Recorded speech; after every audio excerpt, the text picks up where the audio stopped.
Tive a oportunidade de estar hoje no Palácio do Planalto e ver a assinatura de todo o pacto, inclusive da própria medida provisória, na solenidade de lançamento do programa chamado, não de forma aleatória, Brasil Carinhoso. Penso, senhor presidente, que nós demos um salto muito importante.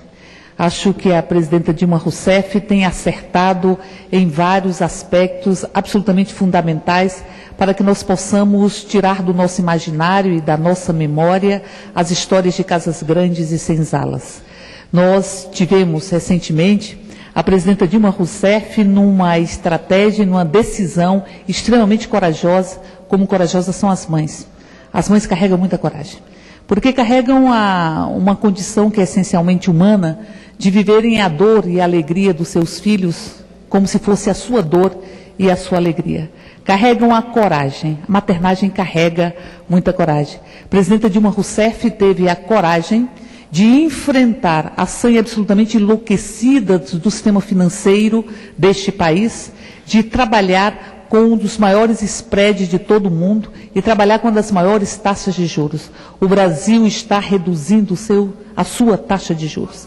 A partir da regulação que podem fazer dois grandes bancos públicos, os maiores bancos desse país, Banco do Brasil e Caixa Federal, porque a partir daí nós temos o Brasil na perspectiva de ofertar um crédito mais barato e utilizar essas instituições como instrumentos de desenvolvimento social, de desenvolvimento econômico. A presidenta Dilma Rousseff teve a coragem de enfrentar a sanha de lucro do sistema financeiro deste país, sistema financeiro privado, que lucra em qualquer situação e em qualquer contexto, reduzindo a taxa de juros a partir das duas grandes instituições que o governo Fernando Henrique Cardoso queria privatizadas e a serviço do próprio mercado e do lucro, e não a serviço do país, como nós estamos vivenciando hoje.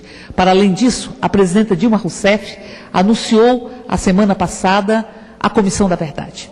A Comissão da Verdade, com nomes de reputação absolutamente ilibada, nomes que atestam que esta Comissão da Verdade vai cumprir a função de mergulhar na nossa própria história e possibilitar que façamos o luto da ditadura militar, o luto de todos os períodos cruéis da nossa história. A presidenta Dilma Rousseff nomeia uma Comissão da Verdade que nos dá uma segurança sobre o trabalho que vai ser desenvolvido no resgate da memória, para que a partir daí tenhamos um patamar sólido de construção da justiça. Portanto, a presidenta Dilma Rousseff, que enfrenta o sistema financeiro, a presidenta Dilma Rousseff, que nomeia a Comissão da Verdade para fazer com que o Brasil resgate a sua própria história, também lança o Brasil Carinhoso e faz com que nós tenhamos uma nova perspectiva, eu não diria de futuro, deputado Décio, mas de presente. Porque quando falamos de criança e de adolescentes, não estamos falando de algo que vai vir. Estamos falando de seres que, pela nossa Constituição, são sujeitos, e são sujeitos de direito. Nós estamos falando do Brasil Carinhoso, que é o olhar amoroso a ser derramado a este país para tirá-lo de todos os grilhões que impedem a existência humana, grilhões tecidos com a exclusão social, grilhões tecidos com a pobreza extrema. Nós estamos ali possibilitando políticas de saúde, fundamentalmente políticas de creche, de renda, e de renda não apenas focando na própria criança, mas com uma compreensão bendita pela presidenta Dilma Rousseff no dia de hoje, que para que nós possamos dar cidadania e dar condição humana aos nossos meninos e meninas, aos nossos brasileirinhos e brasileirinhas, temos que abranger o conjunto da família. Nós estamos construindo um novo país. Nós estamos construindo um Brasil que olha, olho no olho, para o mundo inteiro. Nós estamos construindo um Brasil que parte do pressuposto de que, para que nós possamos ser realmente grandes, nós temos que ter um povo sem as marcas das casas grandes e senzalas, que deixam seus hematomas, não apenas na nossa pele, na pele deste país, mas também na nossa alma. Por isso, estamos muito felizes e achamos que a vida tem sido extremamente generosa conosco que nos possibilita romper com o ciclo da ditadura militar, criar hoje as condições para que possamos fazer o luto dessa ditadura, como precisamos fazer o luto da escravidão, como precisamos fazer o luto do colonialismo, os 3 grandes traumas na história brasileira, e seguramente nós vamos começar a fazer o luto da escravidão quando aprovarmos aqui o fim do trabalho escravo. A PEC 438, que ela estabelece que crime tem que ser encarado como crime. Crime não tem que ser naturalizado ou abrandado. E trabalho escravo é crime. É crime contra a humanidade. É crime contra o ser humano. É crime porque impossibilita que nós possamos encarar o outro como igual em direitos, que é o grande desafio que está dado neste momento. Nós precisamos tirar o Brasil, sem dúvida nenhuma, da fome, mas é preciso que tenhamos claro que não temos apenas fome de pão, que temos fome de fraternidade, que temos fome de romper com uma lógica e com uma cidade onde nós temos medo das ruas e medo das noites, para que nós possamos nos sentir pertencentes a esta cidade e para que possamos viver uma cultura de paz. E por fim, senhor presidente, gostaria de vir aqui e dizer que estivemos, a Comissão de Direitos Humanos, em diligência no estado do Maranhão, na cidade de São Luís, onde ali fomos averiguar as condições de investigação da morte de um advogado, de um jornalista, melhor dizendo, de um blogueiro daquela cidade. Nós encaramos que essa morte, uma morte encomendada, uma morte de um crime de pistolagem, que esta morte, ela não atentou apenas contra a vida do jornalista, mas ela atenta contra a democracia, porque atenta contra a liberdade de imprensa e reduz a vida humana a um punhado de moedas. Por isso a necessidade de que ela seja apurada com absoluto rigor. E, deputado Décio, estivemos eu, deputado Domingos Dutra, presidente da Comissão de Direitos Humanos desta casa, e também o deputado Severino Ninho, do PSB de Pernambuco. Tivemos mais de 10 reuniões com vários órgãos daquele estado, daquela cidade.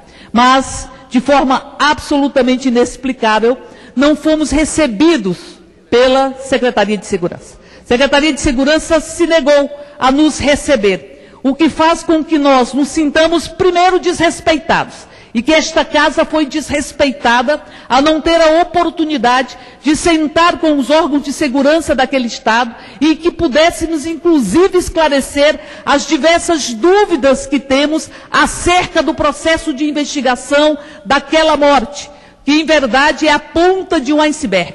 Naquele estado, já tivemos, apenas neste ano de 2012, 8 mortes por crime de pistolagem. 8 mortes. E tivemos neste país, apenas nos últimos meses, 5 mortes de profissionais de imprensa. O que ensejou, inclusive, a morte desse jornalista, uma manifestação explícita da ONU para que este crime pudesse ser apurado, e também a criação de um observatório para que pudéssemos ver as violências e as ameaças contra os profissionais de imprensa por parte da Secretaria de Direitos Humanos ligada à Presidência da República. Portanto, o Brasil precisa reagir para que nós não tenhamos a impunidade como processo e um alimento certo da naturalização do que não pode ser naturalizado. As pessoas não podem ser assassinadas como foram 8 pessoas neste ano no estado do Maranhão. As pessoas não podem ser ameaçadas como tivemos a oportunidade de ver. Ameaçadas por suas posições políticas, ameaçadas porque defendem o direito das pessoas e os direitos coletivos. Não podemos mais permitir que esta realidade seja uma realidade perene neste país, em determinadas localidades da nossa nação. Por isso nós estivemos lá. E vamos elaborar um relatório que será entregue ao Ministério da Justiça, à Secretaria Especial de Direitos Humanos, à Federação Nacional dos Jornalistas, à ONU, à OEA, para dizer que nós vamos acompanhar passo a passo todas as investigações.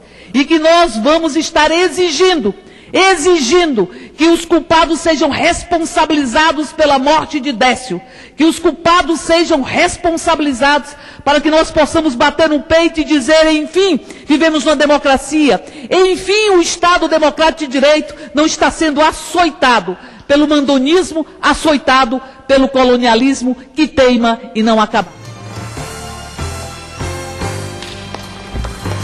Parabéns, deputada Érica Cocai, representando muito bem o Distrito Federal, representando muito bem as mulheres.